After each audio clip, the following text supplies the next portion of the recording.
What's happening, everybody? I'm Steve, and welcome back to Jug Drummer TV and episode 6 of What Makes This Drum Track Great, a video series that I completely did not rip off from anyone else.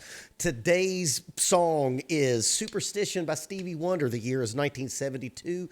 The album is The Talking Book, or Talking Book. This song was originally written for Jeff Beck. That's something I didn't know about before doing the research for this video.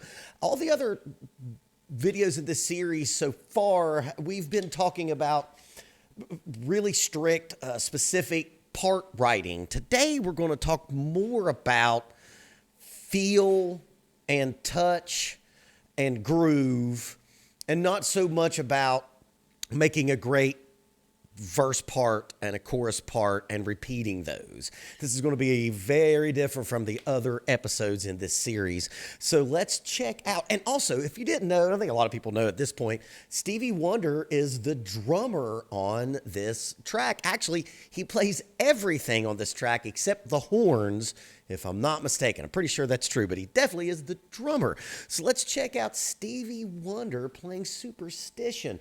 And also, it's like one of the most wrongly named songs. So many people, when they play it in the cover band, they call it Superstitious. It's called Superstition.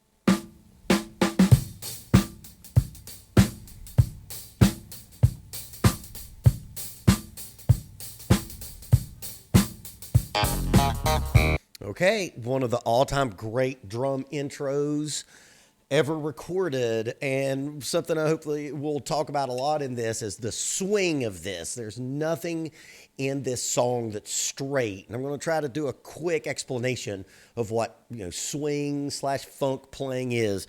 That first drum fill.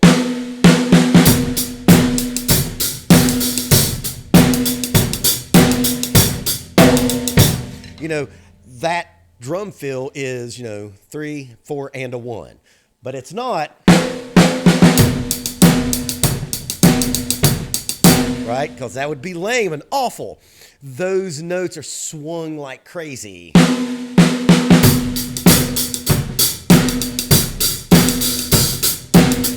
And something that he also does, and he does this throughout the track, is he varies the pressure on the hi-hat. So the hi-hat's not just one sound all the way through. It's always moving around, and it is to great effect of moving the song along.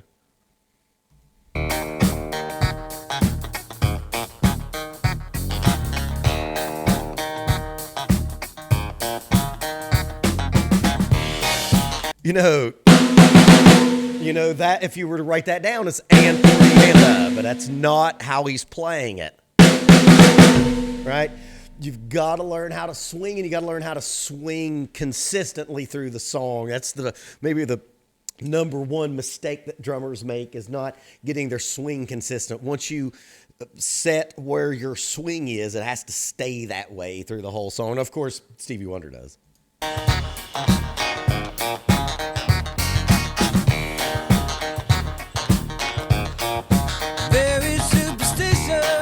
Notice he doesn't crash when the vocal comes in. It just lets the vocal happen. It's so easy to do these quote-unquote rules all the time. Oh, here comes the vocal part. Play a big crash cymbal to introduce it. And a lot of times you're supposed to, but he doesn't here. Writings on the wall. Very superstitious. Let us not fall. If you would say that there's a bass groove around it, it's just, bass, snare. But the way that he subdivides his hi-hat parts, it's also not just, it's not that either. It's a lot of one and a two ands and one andas.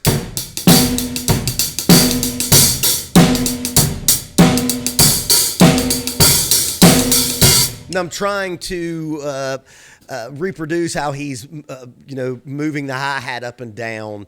And it's one of the best parts about this track, which there's about 1 million great parts to this track. 13-month-old baby. Yeah. Now, right there, he does crash into the horn line section. I would love to know how this song was recorded. You know, if this is recorded in early 70s, so I wonder if he had like a scratch track of the song laid down, and then he played the drum track over that, or like Stevie Wonder's one of those people. You know, there's that real famous quote like, "Even you can be blind and still have vision." It's something like that. Was he able to just sit down, play the drum part, and envision the song in his head, and then just go on top of that and lay everything down? I want to think that's how it was done.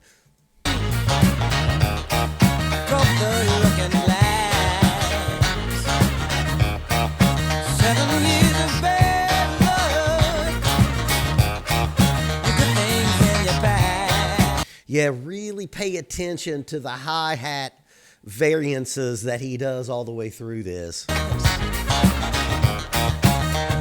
you believe in things that you don't This drum fill is insane. understand and you suffer.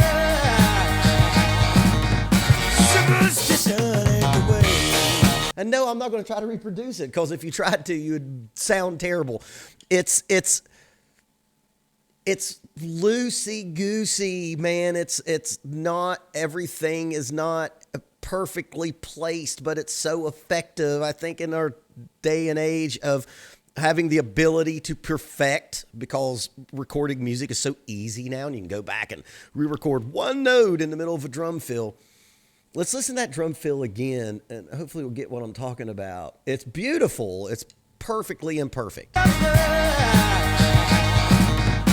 Superstition ain't the way. Yeah. Wonderful.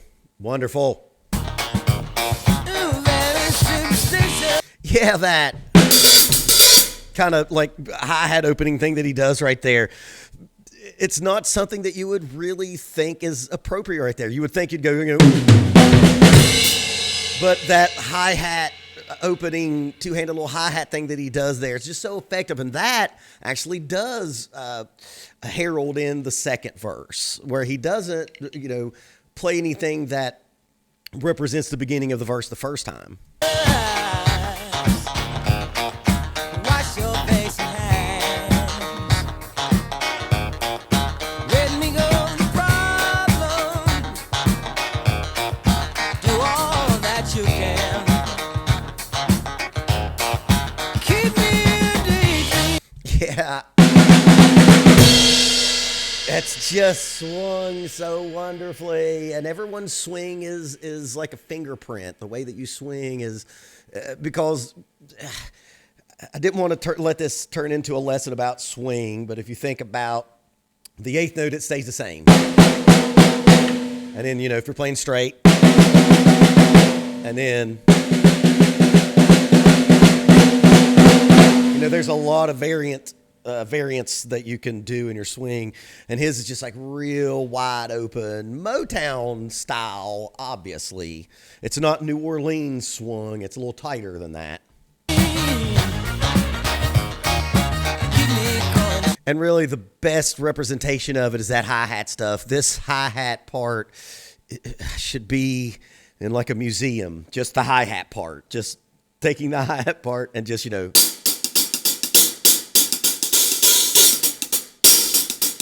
That's a little busier than what he's doing.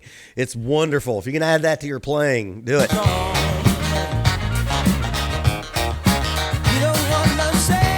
Now, if you notice, this is like the second, like I guess like a pre-chorus or like second section of the verse, and he's playing a little bit more, a little more hi-hat opening, a little more drum fill.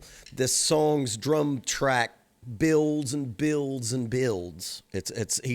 He's starting out pretty simple in the first verse, and he's adding as he goes along, building the house. Sad is the song. When you believe in things. Wherever that hi-hat opening is in. He does a lot of hi-hat openings on real syncopated parts during this song. You don't understand and you suffer. Superstition is the way. It's Another one of those drum fills. It's almost like he's got like a kind of a part in the beginning of it, and the way that he ends it, it's just, man, god damn, this is so good. The song's drum part is consistently busier as it goes along.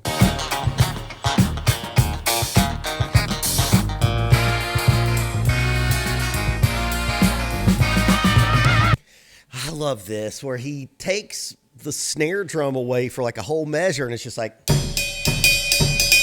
I don't know exactly what the part is, but it's chaos a little bit because the snare drum goes away for like a minute and then he brings it back in. Listen to this. Farther back.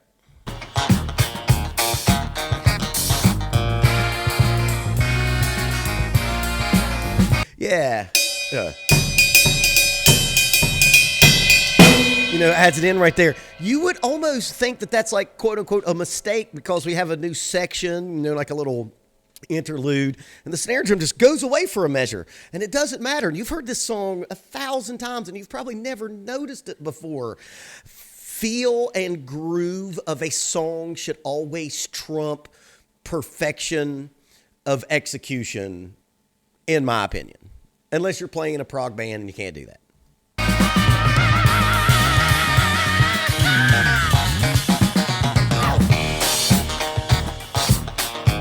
This dude can't see the drums. He's playing like that.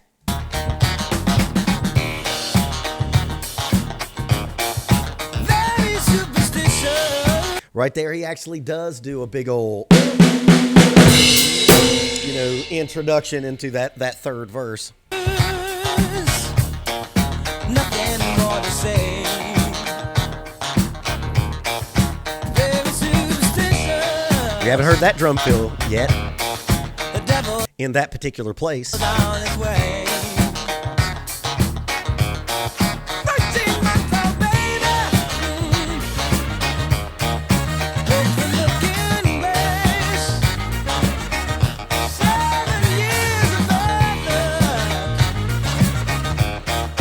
Good things in your face. And you believe in things that you don't understand, and you suffer. Superstition ain't the way. What is that? Oh. Something like that. It's almost like he's playing like a Bonham lick right there. It's such a... That's enough of that. We get an idea. That song is going to definitely be copyright claimed. Also, if you enjoyed this and you like what I'm doing, please give me a like, comment, and share. And go check out my merch table and my Patreon and all that good stuff. That is just great. That's genius is what it is. And that's what's hard sometimes when you're trying to reproduce and be as great as someone like Stevie Wonder. Man, you just may not have it in you. You know, you got to be a genius. And it's pretty, it's known, it's a known fact that Stevie Wonder's a genius because he played every instrument on most of his songs. That's maybe not the best way to put it, but he played a lot of the instruments on his songs because I know that like the bass on this is a Moog bass or a synth bass, something like that. Stevie Wonder, just let's do it all of it, but especially, you know, Songs in the Key of Life, Talking Book. If you want to add to your funkiness and add to your feel and your groove, go play along with these tracks. You can't practice this style if you don't have it in you without playing along with the tracks. I'm actually doing that with a couple of my students right now. So, Superstition, that drum track is especially great, and I hope I was able to highlight some of the reasons that it was. And if you want to sound like Stevie Wonder, you got to keep practicing until it's easy.